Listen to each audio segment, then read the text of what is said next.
There, bro. What's over there? What? What's up there? Oh, shit! Ah, shit! Like a crypt. Yeah, I think that's a coyote.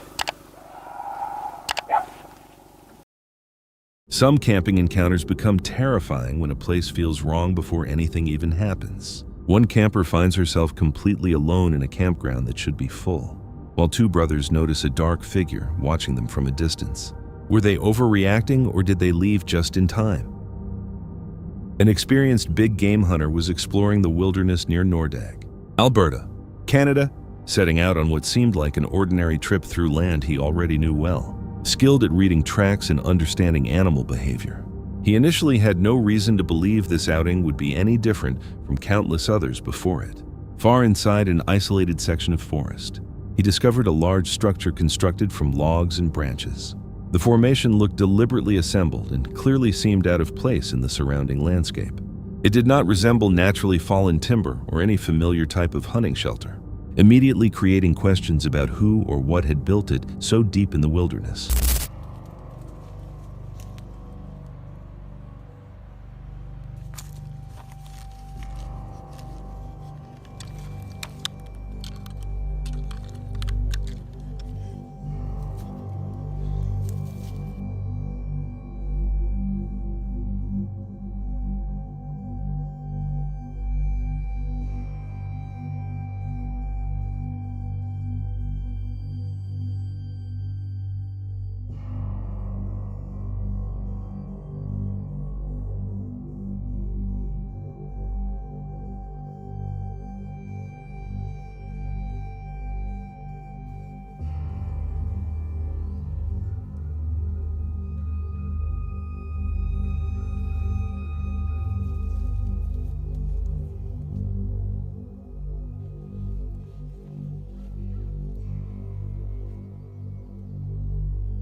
Rather than interfere with the area, the hunter placed a trail camera nearby and headed back to camp. A few hours later, his phone sent an alert showing that movement had triggered the camera.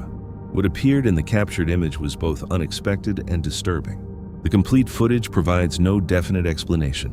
What drew something toward the structure, and how long had it remained there before anyone found it? The figure recorded by the camera may offer a clue to why the structure was built. Do you think it was made for an animal to use, or for someone planning to come back? In October 2023, with storm clouds forming above Kinglake National Park in Australia, a solo camper arrived after work hoping for a peaceful night away. The drive there was uneventful, and her plan was simple: open the rooftop tent, cook dinner, and sleep under the trees. Nothing during the trip hinted that anything was wrong. She chose Campsite 9, which had a fire ring and picnic table, but immediately felt uneasy about the place. It's a bit overcast. There is going to be a storm coming. Heading to Kinglake for one night. I tried to get a booking for tomorrow night, but they were all booked out. I am Campsite 9. So I can put that up there. Whoever wants to check that.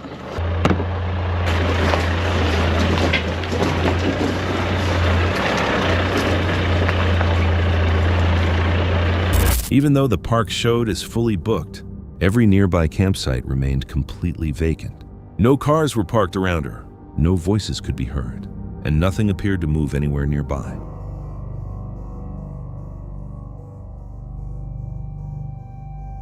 Before it starts to piss down with rain, I'm just going to get changed quickly. That was so easy to set up, oh my god. Then to always keep your keys on you and press the alarm button for your car in case something happens, just to deter people. I'm freaking myself out now. She hurried to finish setting up as the rain started, attempting to push aside the discomfort growing inside her. Once darkness arrived, the quiet became oppressive. There was no breeze, no insect noise, and no traffic in the distance, just a deep, unnatural silence that made the area feel unsettling. She looked at the reservation website again, 10 campsites still appeared booked, but nobody showed up. Sitting alone in the darkness, her imagination began running wild. Every noise seemed imagined, or perhaps strangely delayed. She kept her car keys close, ready to activate the alarm. Still, nothing happened. Somehow, that only made everything feel more disturbing. Well, now it's starting to spit, but maybe people have changed their mind, or maybe they've booked some campsites out. I don't know. I mean, tomorrow's fully booked out, so I'm really not sure what's going on. Fear gradually took over, believing that spending the night could be a decision she might regret. She broke down camp and drove into the storm, her heart pounding as the deserted campground disappeared behind her. The empty park may have resulted from late cancellations or bad weather. Do you think she made the right decision by leaving, or would you have stayed overnight? The footage comes from Work Less, Enjoy Life More, a solo camping and van life channel centered on simple living, remote travel, and recording nights outdoors away from routines, which can become an unexpected camping encounter. The date is September 11th, 2024, near Williams, Arizona, United States. It almost didn't even sound like coyote at first. It sounded weird at first. Yeah, I think that's a coyote. Yeah. The howling carries across the open landscape. He listens carefully, trying to determine what is making the noise. Coyotes are common in this region, but the sound and pattern feel unusual, leaving him unable to identify it confidently. More howls come afterward, appearing and disappearing in the distance. He considers the possibility that coyotes are still responsible, yet the pitch and rhythm do not sound like what he usually hears. Being alone in such an isolated place adds to the uncertainty as the noises remain far away before gradually disappearing. Wildlife is still the most likely explanation, but the strange quality of the howls creates uncertainty in remote surroundings. Familiar noises can seem different when heard alone in complete darkness. If a sound seemed recognizable but somehow felt wrong, would you dismiss it or begin listening much more carefully? The unsettling footage comes from Wright Adventure, a UK-based channel created by Errol Wright, centered on solo camping, outdoor survival, and immersive trips through unusual places, often developing into a tense camping encounter. The date is February 9th, 2023, in Pluckley, Kent, England. Wow. Look at this. I think this is not going to happen. I might get out of here. I'm very much on my own. Oh, it's so dark. I'll see where I'm going. Okay. Can you see me? Oh. Yeah, see, that's the entrance. Just go around here. Oh, come on.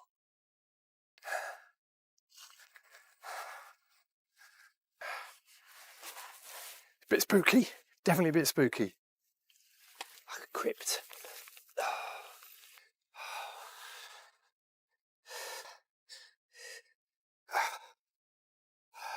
Errol ventures farther into the cemetery on the outskirts of Pluckley as night completely takes over.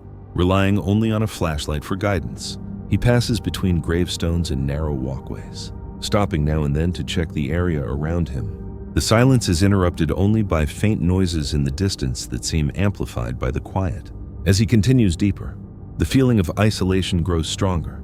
Everything remains calm, yet the darkness and unfamiliar setting begin to affect him. Hello. Oh, that made me jump. No, that really did make me jump just then. I think I've had enough. Yeah, I'm not so happy being out here on my own anymore. So we're going to go. Creating a subtle but uncomfortable camping encounter atmosphere. Suddenly, a sharp noise erupts nearby without warning. It sounds close enough to make him react immediately. The moment breaks the tension that had been slowly increasing during the walk. Aware of how vulnerable he is while alone in the darkness, Errol decides there is no reason to go farther. He returns to his camper van and ends the exploration earlier than planned. Even though the camera captures nothing visibly unexplained, the experience demonstrates how strongly a location can affect someone. Darkness, silence, and complete isolation in a place with such a reputation combine to create tension that feels entirely real. If a camping encounter like this suddenly changed how everything around you felt, would you remain there on your own or leave immediately? The encounter was shared by the YouTube channel Brothers Wild, run by two brothers who traveled to North Wales near Wrexham for a camping trip to enjoy the scenery, cook, and spend time outdoors. But their journey changed unexpectedly after something unusual happened, forcing them to cut the trip short and turning the night into a tense camping encounter.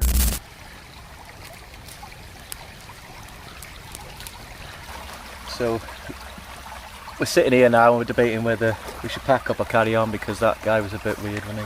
Well, basically, he came down, he was talking about all this random mad stuff, apocalypse and all this stuff, and then he started looking for diamonds in the water and said that the dinosaurs. And the fact that he comes back here every night at 4 a.m. And he said he comes here at 4, he stays here till like 4 a.m.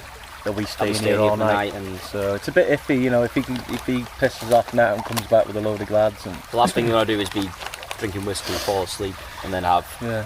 And, you know, we don't know what their intentions are, do we? But at the moment, everything seems okay. Yeah. So we're just going to chill here for a bit longer, and no one comes in the next hour. And we've had some foxes screaming at us again. yeah, more foxes are there, but we're not scared of the foxes. We're more scared of people than anything else in the wildlife. The mood changed when they saw a man walking his dog close to their campsite. At first, they did not think much of it, but concern increased after the man said he often stayed there late at night. From then on, the situation started feeling increasingly uncomfortable. Look there, bro. What's over there? What? What's up there? Oh shit! Ah, shit! Later, they noticed a dark figure watching them from a distance, leading them to wonder whether it was the same man from earlier. No longer feeling safe, the brothers chose to pack up and leave. But then, lo and behold, we're sitting there now, no phones, right? We turn our phones off, fire's on, we're drinking whiskey, chilling out, we're thinking, oh, in an hour's time we'll get some sleep. But then, I started filming a video. he was filming a video and there was a shadow, right? And we thought, no way, right? What was he doing? He was by the trees anyway, crouched down, watching us. And I don't know how long he was there. It had to be that guy. It had to be that guy, because we're not scared of anything like I was looking at this now. He was just literally crouched down about 20 metres away, probably a little bit less, and he was just staring at us. Staring not at us. A fox, not a fucking sheep, nothing like that. It was an actual person. We were joking about stuff as well. Literally, as we're talking about it, there's a guy staring at us. So, yeah, it's freaked us out. Definitely not an animal. 100% We ran off. person. This person's ran off into the woodland. We packed up and he's down in the woods. They were disappointed that they could not finish what they had planned, but they knew safety mattered more in an uncertain situation. Even though the man was never captured on camera, their reactions and the video's sudden ending revealed how frightened they were. Thankfully, they left safely, but the experience clearly shows how quickly an ordinary outing can become a disturbing camping encounter. The footage comes from The Wild Between Us, a Canadian van life and off-grid living channel created by Tanella and Carissa. Their videos follow remote travel, wilderness survival, and life on Crown land with their two huskies, combining scenic exploration with the challenges of isolation, sometimes resulting in a real camping encounter. The date is July 8th, 2024, on Crown land in Manitoba, Canada, near the Ontario border. After establishing camp in an isolated clearing, Tanella and Carissa settle into their evening routine. They take showers, finish small chores, and start relaxing beside their dogs. The location is peaceful and completely secluded, surrounded only by forest. Although everything seems calm, knowing they are alone in a distant area creates tension beneath the surface, setting up the possibility of a camping encounter. Really, really good experiences in staying in Crownland, and, you know, lots of positive things to say. Do you want to tell us some of the story? Yeah, we literally just had our showers and all clean. I was still working. I was in the front seat and I was out of sight. A vehicle drive back and forth near us, and like, we're in Crownland, like there's not very. The dogs notice something before they understand what is happening. Cleo suddenly slips free from her leash and begins barking aggressively, while Coda responds with low, protective growls. The strength of their reaction makes it seem that the situation could be more serious than it initially appeared. Doing his bear growl, and I was like barely holding them back, and the guy was coming closer, talking to me, and I said, he keeps coming closer, even though I said that. I said, stay back, the dogs are not friendly. And he still keeps coming closer to me while he's still like coming into my space. Passenger side door open, but we had like a big bug screen over it so I could work with the door open. I was debating what to do, and you don't know, like, being two females. After several uncomfortable moments, the man turns and drives off, Even though the immediate threat disappears, the encounter leaves the couple unsettled. The dog's instincts and Tanella's firm reaction control the situation, but the experience stays with them. By morning, they choose to leave the area, highlighting the value of staying alert, being prepared, and trusting instinct during an isolated camping encounter. If this happened to you, would you stay or leave immediately? She expected another peaceful night in the woods, preparing food inside her car with only silence surrounding her. But when the rain arrived, the road began vanishing, and the storm moved closer. She realized she may have waited too long. The next disturbing video comes from Claire on the Road, a US-based travel and car camping channel following life on the road, visits to unfamiliar places, and the difficulties of living from a compact vehicle, sometimes becoming a genuine camping encounter. The date is October 4th, 2025, in a wooded area in the United States. Before getting settled, Claire remembers an earlier encounter at a different campsite involving a van driver who behaved unpredictably. That memory remains with her as she leaves the city and travels toward an isolated forest. When she arrives, Claire carefully evaluates the surroundings, including rocky terrain, wet ground, and no phone service, all of which create concerns about safety and access, since there is no suitable place to cook outdoors. A nice little roundabout. I don't have to stress. There's nobody around. It's giving me instant relief from being in the city. I was deliberating off camera for a little while about whether I should stay or if I should go. I did catch a weather forecast on the radio. It is going to be raining tomorrow morning early, like after dawn. I think I can make this work as long as I'm out of here before dawn. She makes food inside the vehicle with a gas stove. She closely monitors ventilation and CO2 readings while working within the cramped space. As she prepares dinner and feeds her dog Parker, mosquitoes and limited room make basic tasks harder. The forest around her seems peaceful, but the isolation is impossible to ignore. So, I'm not going to burden you with all of this. I'm going to take care of it with some food grade wet wipes.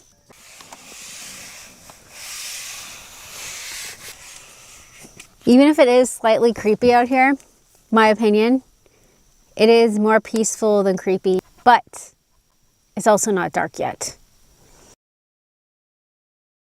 As evening approaches, Claire takes Parker on a walk through the nearby marshy woods. Everything appears quiet, but she remains aware of possible wildlife and how far away help would be. I'll take it over a Walmart parking lot for a change. That's the kind of mosquitoes that you're not gonna get with, but it just gets to a point where you can't do anything, but not tonight, so we're just gonna hunker down. Oh my goodness, what in the world? Okay, I did not think that it was supposed to rain right now. Rain arrives without warning and quickly grows heavier. Water begins collecting around the campsite, creating concerns about possible flooding. Claire reorganizes the interior of the car and begins preparing in case she needs to leave. The worsening weather changes the mood from peaceful to cautious. These at night, I just have these for comfort during the day, and like that one I put over there. Then I have my extension, which is this tent. It's usually higher, might have to add something. I'll put my jeans under it. I have like all this space, lots more space. A lot of you seem kind of like confused. I can understand that because during the day when I'm not sleeping, I have this stuff like all moved forward, but when I go to sleep, conditions become more serious as lightning grows stronger and more frequent. Understanding the danger, Claire chooses to leave immediately. She drives along dark, slick roads while watching carefully for obstacles. Deer appear beside the route, and evidence of storm damage starts showing up. At one point, she mistakenly crosses into a neighboring state, adding confusion to an already stressful drive. Severe thunderstorm alerts confirm the threat, supporting her decision to leave during this camping encounter. Eventually, Claire reaches a rest stop where other people are sleeping in their vehicles, giving her a sense of relief and security. The experience demonstrates how quickly remote camping conditions can shift, from difficult terrain to dangerous weather. The night becomes a test of preparation and judgment. Sometimes a camping encounter does not begin with obvious danger. It develops gradually as conditions start changing. If you saw things getting worse one step at a time like this, would you leave early or wait until it was too late to react? Outdoor Adventures is a backpacking and wilderness exploration channel created by Frozen. generally centered on multi-day hikes and discovering peaceful campsites along the route. On July 5th, 2018, he posted a video documenting his Quahana Trail journey in north-central Pennsylvania.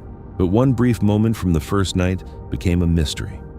He completely missed until a viewer noticed it, turning the scene into a subtle camping encounter. The footage continues as Frozen finishes preparing camp for the evening. He had completed his tasks, settled beside his hammock, and was preparing to rest. Everything seemed ordinary until a viewer pointed out movement behind him.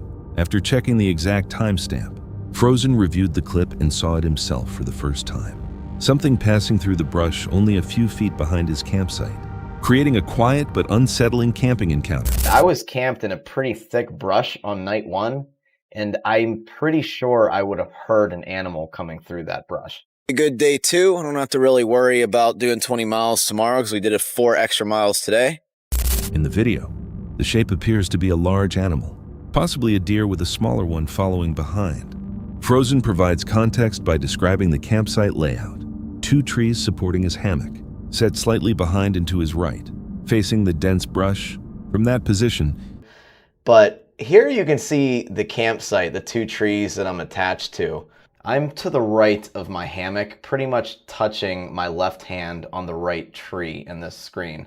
The camera was facing me and my back was facing the brush in this shot. I more than likely would have heard it. He believed he should have heard anything approaching so closely, yet he heard nothing. Frozen suggested the unexplained movement might have been a deer or possibly a coyote, but its speed and silence make the moment unusual. Even during an ordinary camping encounter, something passing that close without making any sound feels different. Sometimes the most unsettling part is not what appears on camera, but what makes no noise at all, especially during a camping encounter when something moves directly behind you in silence. If that happened to you, would you stay or leave? This footage was posted by Hawkman Appalachia Explorations, a YouTube channel focused on trips to historic places connected with bloodshed, conflict, and alleged paranormal activity. Uploaded on April 10th, 2021. The video follows Hawkman leaving work and traveling into rural Tennessee. He intends to visit 2 locations, Drummond's Bridge and Fort Anderson, with an hour of daylight remaining. As he approaches the area, curiosity grows alongside discomfort created by the dark history surrounding both sites. Hawkman's primary stop was Richard Drummond's Bridge near Riceville, a location associated with a violent past. Drummond's Trestle. There's actually 2 locations on the internet. There's a place called Coal Creek. This place was a mining operations. There was an actual Coal Creek War. This was mainly between the miners and the Tennessee. The Tennessee had taken convicts and allowed them to do mining jobs. It was just a little bit, but then it started growing, and the miners didn't like that, so they sent the convicts back. We don't want them up here because they're taking our jobs. Tennessee government didn't like that, so he sent in the National Guard. Eventually tried to put down the uprising, and they established a fort up here, actually, Fort Anderson. In the midst of all this, Richard Drummond was a coal miner. He also was a veteran of the Navy, and he got in a skirmish with a National Guardsman and killed that National Guardsman. That National Guard unit, they hung him on this trestle bridge. No jury, no court, no nothing. This is the real bridge here. The Drummond's Bridge. Haunted. It is kind of late. This is it.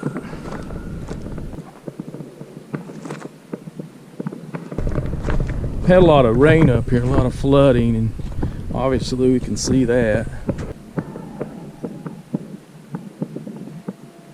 I think I hear a ghost.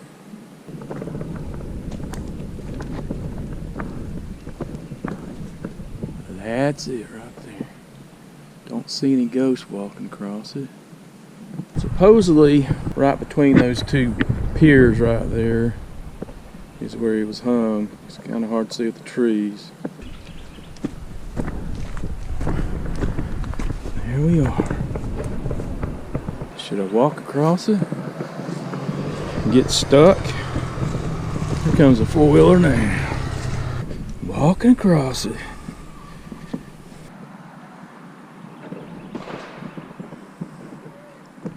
Somebody's shooting a gun. I better get out of here. A lot of dogs and hear a lot of gunfire, but I don't hear any ghosts or see any. There it is right there. There's the two piers where he was hung. Looks fairly kind of new in a way, but alright. Get out of here again before I get shot. As evening approached, the surroundings became quiet and isolated. While recording around the bridge, he stopped after an unusual echoing noise broke through the silence. Soon afterward, gunfire sounded in the distance, followed by dogs barking somewhere in the nearby woods, enough unsettling activity to convince him that it was time to go. Before complete darkness arrived, Hawkman continued to Fort Anderson. Although very little of the original site was still standing, the mood remained uneasy. While walking around the perimeter, here I am, Fort Anderson. Not much of a fort here, but we'll check her out. Why the miners fought. Coal Creek War. Convict lease system. Militia Hill. This was Anderson Fort. Strategically a pretty good place probably. But there are higher hills around here, so it's rumored they got shot at all the time. These are foxholes, what I call a foxhole. They had trenches down here to actually be protected by gunfire. It's got a bunch of signs up here everywhere. And of course they had a lot of cannons up here. That was. There's the view right there.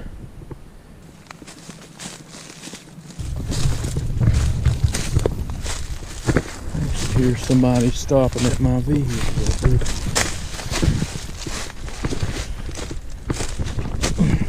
That's all there is to it.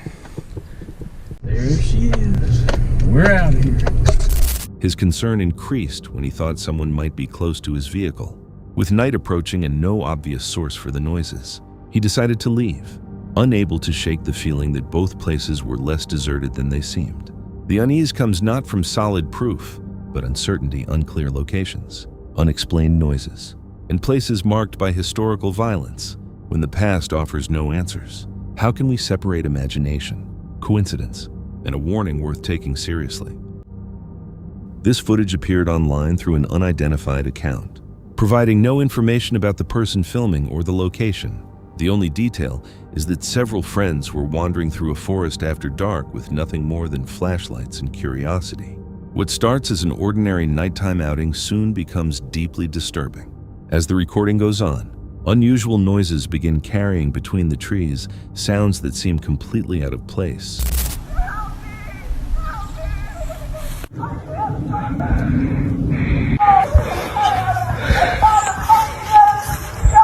A distant, frightened voice is then heard asking for help.